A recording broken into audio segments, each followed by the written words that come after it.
Okay, so what you saw me doing there toward the last was taking this knife and this knife and going in where there were some little gaps and whatnot and filling them in. That makes for a somewhat uneven surface, but it gets a pretty consistent layer across. You'll see some places where there are some high spots. So after that, we do the final sanding and move on to the next step.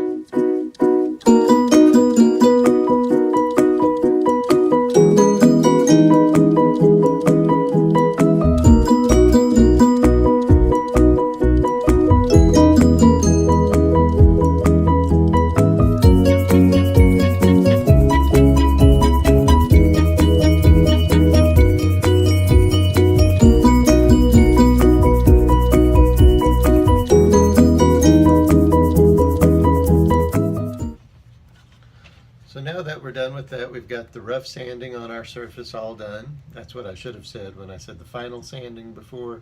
It's the final rough sanding. There's actually one more, maybe two sanding procedures to go through, but we're moving on to the next step. As you can see, we've got a pretty smooth surface here. It's a little uneven in color. That happens sometimes. The other thing is this surface is still a little light. So there may be imperfections in the surface that we can't see. And one of the things that I do to fix that is use this medium. This is Winberg Gray Canvas Preparation. It's an acrylic base. It's made at Winberg Art Center in Georgetown, Texas. They don't pay me any money for saying that, but it's a really good substance. They formulate it there. It's a specialized color that they have found that works well with most paintings.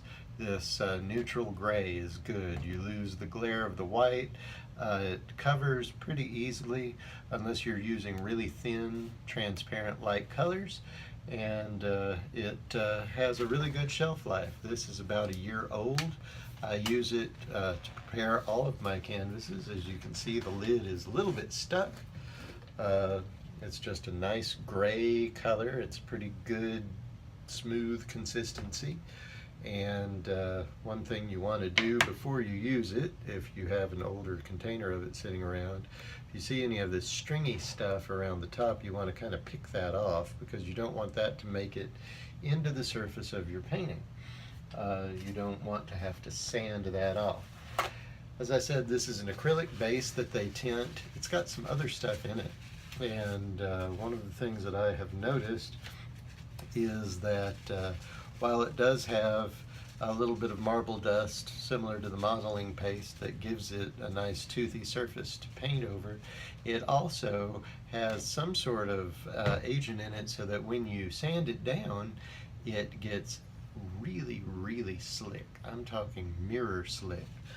So I would suggest using this. You can order it from their website, windberg.com, windberg.com.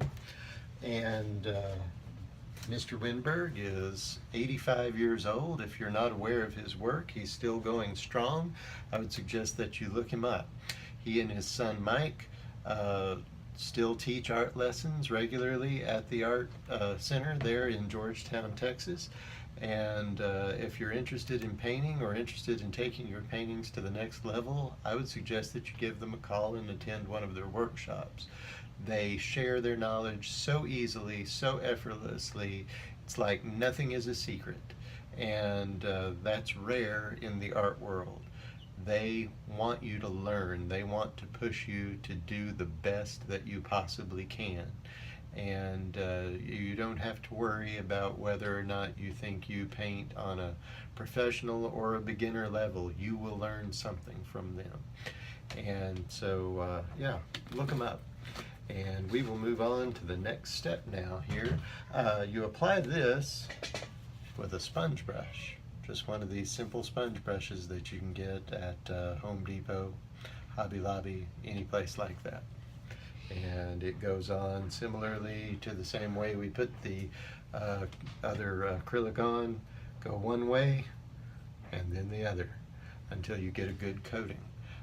This will go on, it'll dry. This dries extremely fast, so you have to work quickly. It'll dry in about 3.5 minutes, and it works so well.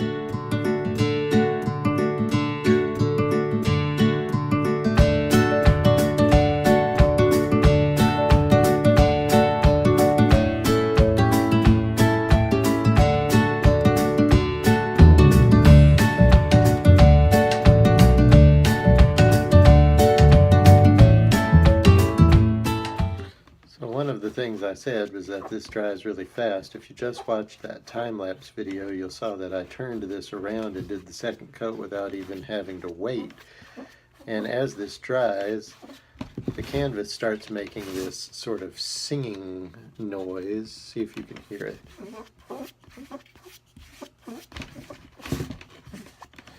Also, the brush sticks and moves your canvas around on you from time to time.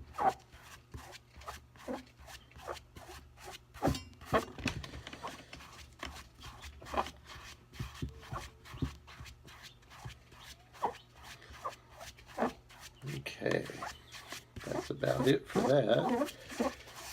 And I will have to go wash this brush out immediately so that it won't dry into the sponge and ruin my sponge. Because even though these sponges are cheap, you don't want to buy more of them than you have to, more often than you have to.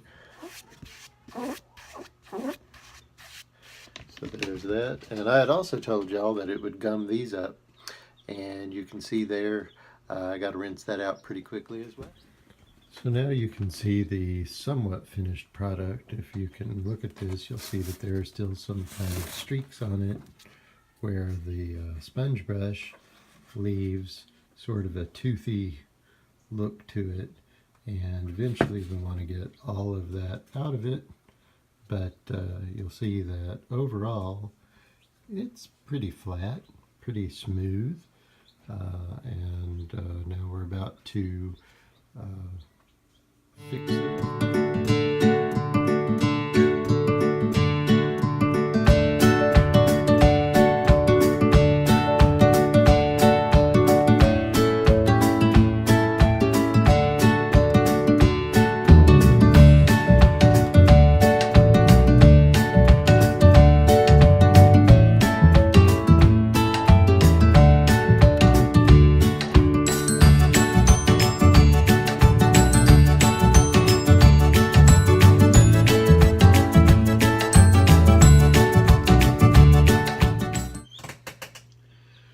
And so there you have it.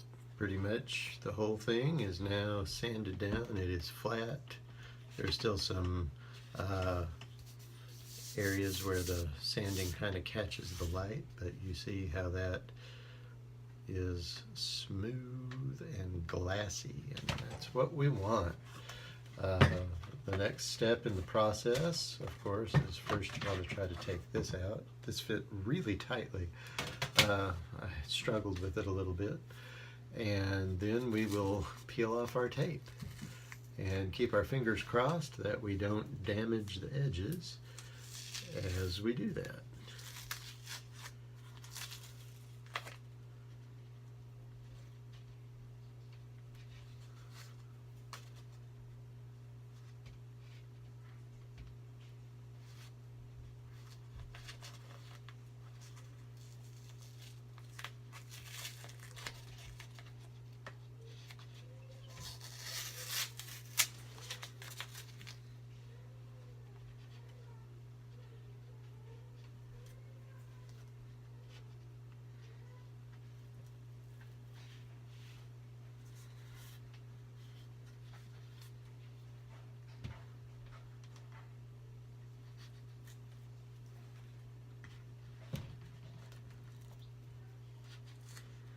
Now this little canvas had a little bit of a rounded edge, and that gives you some insight into just how much you build this thing up from its original surface.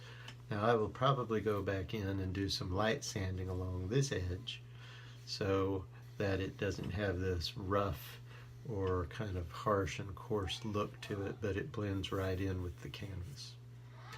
And the next step will be to draw something on this and then get it ready to paint.